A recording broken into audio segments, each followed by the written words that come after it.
Hello, this is the Irish Extra, and Liverpool are in a massive crisis. What has just happened? Here they are on Saturday afternoon in late November, losing at home to Nottingham Forest. An absolutely otherworldly, freakish, ridiculous result that nobody would have seen coming, right? Wrong. Lads, check my prediction video I did yesterday. I said that I thought Forest would turn to Anfield and win and do a Sean Dyche job. And and why did I get it right? Was it a ridiculously lucky guess? Was I blessed by the footballing overlords for that one moment of genius? No, it's because it was obvious. Lads, I'm no Liverpool fan. Okay, I'm not sitting here with rose-tinted glasses, so I could see beating Aston Villa at home under the lights, then beating Real Madrid at home under the lights, did not mean the crisis was over. I was saying this for ages, and anyone who thought that it was because of two good results at night, honestly, lads, you must be that naive that you wouldn't even have noticed that Red Riding Hood's grandmother was eaten by a wolf. Like, come on. Liverpool, you don't lose 6 out of 7 matches and then it's just all hunky-dory because you beat two good teams under the lights. Of course, these players can get up for nighttime games. Of course they are. Of course they can. It's easy when you've been roared on by your fans at night, an epic atmosphere. But I always said, wait for the 3 p.m. kickoff against Nottingham Forest. I said it weeks ago that they would lose this game. And lads, I said it'd be closer than this. I said 1-0 Forest. I'm sorry, but 3 is a disgrace. Losing 3-0 home to Crystal Palace a few weeks ago, you can make an exception for that because Slot just threw the game by sending out a bunch of kids, which honestly was managerial cowardice to think that senior players wouldn't be able to cope with playing against Palace at home and then Villa at home at the weekend. I mean, throwing away the Carabao Cup after that just because you lost the final, I genuinely thought it was about as intelligent as smearing toast in your eyes. Like, it was ridiculous. And now, these players have no excuse. Losing 3-0 home to Nottingham Forest. Look, I'm going to say it. I think Arne Slot should go because this is an absolute car crash second season. And he's really showing himself up. Look, I didn't buy into the notion last season that some people might have said he was just clinging onto Klopp's team. And so just won the league with someone else's players. I didn't believe it then, but now I kind of do because, lads, managers can absolutely ride the tidal wave of the what was set in place by the previous boss. Sure, we've seen that all the time, but proper managers, they come in and they can still carry on the momentum even in their second and third seasons. Manuel Pellegrini did the opposite of what Slot did. He took over a Man City team who'd recently won the title, and yeah, sure, he signed some of his old players from Malaga. Sure, you could really tell that Man City shopping list in 2013 had Pellegrini all over it. He wanted to buy Isco. I mean, come on, he was trying to target former Real Madrid players. But one thing he did not do was meddle with the starting 11 too much. Man City gave him company, Torre, Aguero, David Silva. Pellegrini didn't change any of that. But what Slot has done, he spent £500 million. He's gone absolutely nuts. It's insane. It's literally like watching a demented evil child running amok in a sweet shop.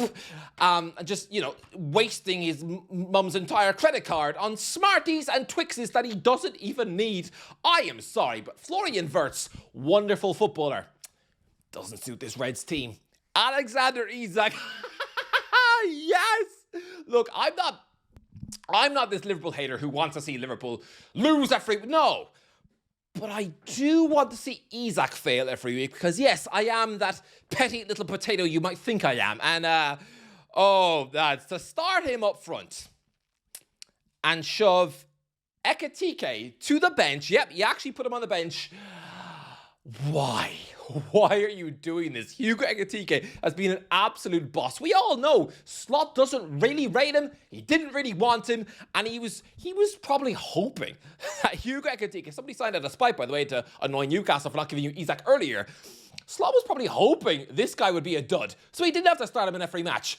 Really? Because Isak was his dream boy. He was the guy he had in his Santa list. He was his somebody who was fixated over so much. Honestly, Slot was probably more obsessed with Isak than he is with his own wife. And so he looks for any excuse to try and make the Swedish star work up front. And it's not working. It's not. It's, this is a disgrace. Lads, I've seen Jose Mourinho come into a Chelsea team who recently won the league, surely. But again, he didn't mess... No, actually, he did. No, Jose did, actually. He signed big teamers made for the starting 11, like Cesc Fabregas and Diego Costa. Those two players put Chelsea back on top. It's like Slot was trying to do that with Isak and Wirtz, but he didn't need to because you already just won the league. Chelsea hadn't. No, before Mourinho, sure, they won the Champions League. They also finished 6th in the league behind a rubbish Newcastle. I'm sorry, okay, I love that Newcastle team, but after Cisse Bah, sure. But we had Danny Guthrie in midfield and James Perch at the back. Come on, all right?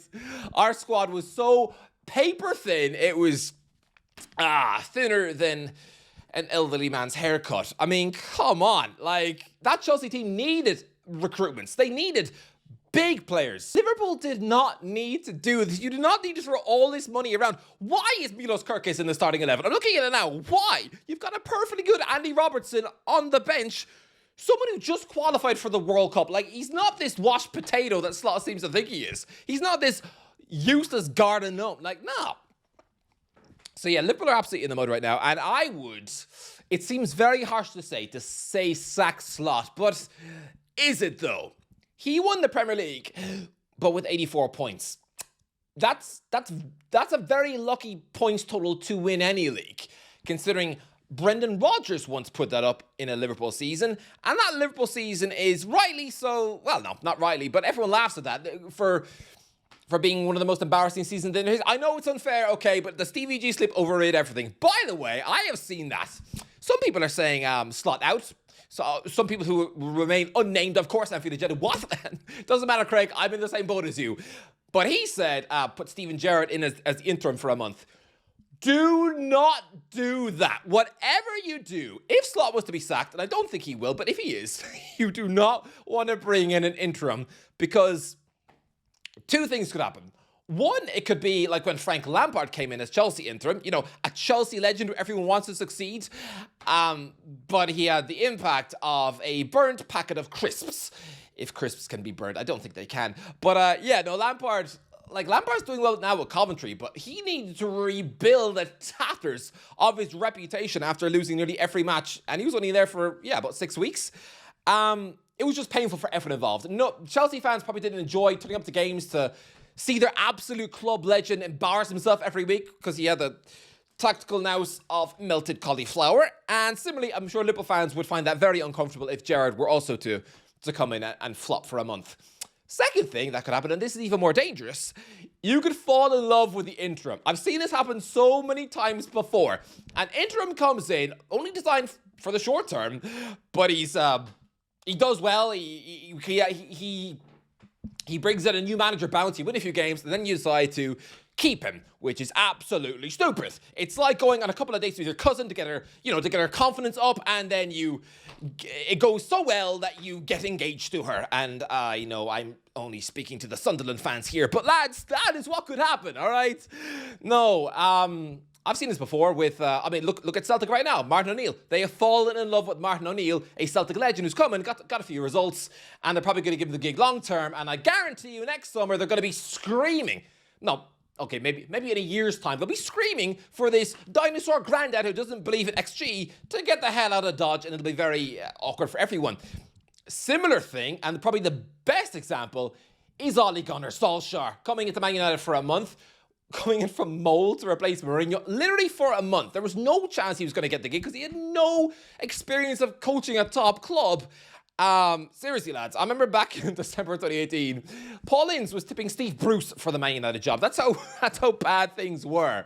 And Ollie comes in, he gets a few nice results, beats PSG in the Champions League. He's got Rio Ferdinand jumping all around his studio until the point where he was probably this close to wetting his pants. And guess what? You give Solskjaer the gig, and a couple of years later, you are conceding 6 at the Etihad and losing 5-0 at home to Liverpool and getting trashed 4-1 by Watford. To this day, Ollie created the worst Man United team I've ever seen. I don't care what Ruben Amorim did last year. That, under Ollie, towards the end, late 2021, the feeblest, like, pathetic excuse for a Man United team I've ever seen. So that's what you don't want to do. You don't want to bring in Gerrard because imagine if he comes in and gets a few nice results. It'll be so... Everyone's going to want him to stay, like Solskjaer. I mean, because don't forget, Solskjaer had also burned his managerial career in the Premier League when he got relegated with Cardiff. Gerrard... That was probably worse than what Gerrard did with Aston Villa. So make no mistake, if Gerrard comes in for a month and you win every match, everyone's going to want him to stay. Will be a massive mistake and will set your club back many, many months and many, many years. Don't know why I'm suddenly talking like a character of Monsters Inc. But lads, look, I think Slot should go, and you know what I'm going to say. You know I'm going to say, go and give 100 million to Bournemouth. Bring in Andoni Iraola. He is the absolute real deal. And I think he can come in, take over this squad, and not lose 3-0 home to Nottingham Forest. I mean, that would be a good start, right? Lads, honestly, this could all absolutely backfire in my face, right? I don't want to go too much about Isak because obviously in 20 minutes we're playing Man City, and that could be scarier than having a bath with your dad. But no, lads, I genuinely think Liverpool are an absolute mess. Losing 3-0 home to Nottingham Forest it's a disgrace. It is. It's poor. Your whole form this season has been absolutely dreadful. Even the first month when you were winning every week, needing last-minute penalties to beat Burnley. I mean, come on. Slot, it's the most unnecessary makeover I've ever seen. He didn't need these players. He didn't need an Isak. He didn't need a Wirtz. He could have... he's trying to build his own team, and he can't do it because he's just not that good. Let's just say, I'm not going to say he's a bad manager. Of course not. He's just won the Premier League. But I will say he's probably one of the weakest Premier League winning managers there's ever been. And automatically I'm thinking of Claudio Ranieri. Good manager, but let's be real. He was nowhere near elite ever. I put Slot in that category, you know. I put him in the maybe a bit higher. Yeah, maybe a Ranieri. He finished second in the league with Chelsea once. Yeah, probably of that. Give him a top team and it'll probably get an early points total in the 80s. Except this season, when he has to build his own team, and it's just an absolute nightmare. It does remind me a little bit of when Brendan Rodgers also went mad with money. Because don't forget, Rodgers was given Gerrard, he was given Suarez, he was given Sterling. He signed Sturridge, to be fair. But of those... He was given Coutinho as well. No, okay, he signed Coutinho too. But look, he inherited a good Liverpool team. But once he was forced to sell Suarez and bring in his own players, like a Benteke and a Ricky Lambert and a Mario Balotelli, he crumbled like absolute cookies in the toilet. So yeah, this sorry Liverpool, but this is absolute rubbish. Sack Slot, bring in Iraola. Mic drop. Oh, I haven't actually checked the other results. Please tell me I don't have to sing opera outside Aldi on Monday. Please! Anyway, that is the end of the video. Don't forget to give it a like, share, and okay, again, I'm not a Liverpool hater, okay, but you have to understand my hatred for Isak knows no bounds. So just give me these 10 seconds, okay? It's not against Liverpool. It's not, okay? It's against one person.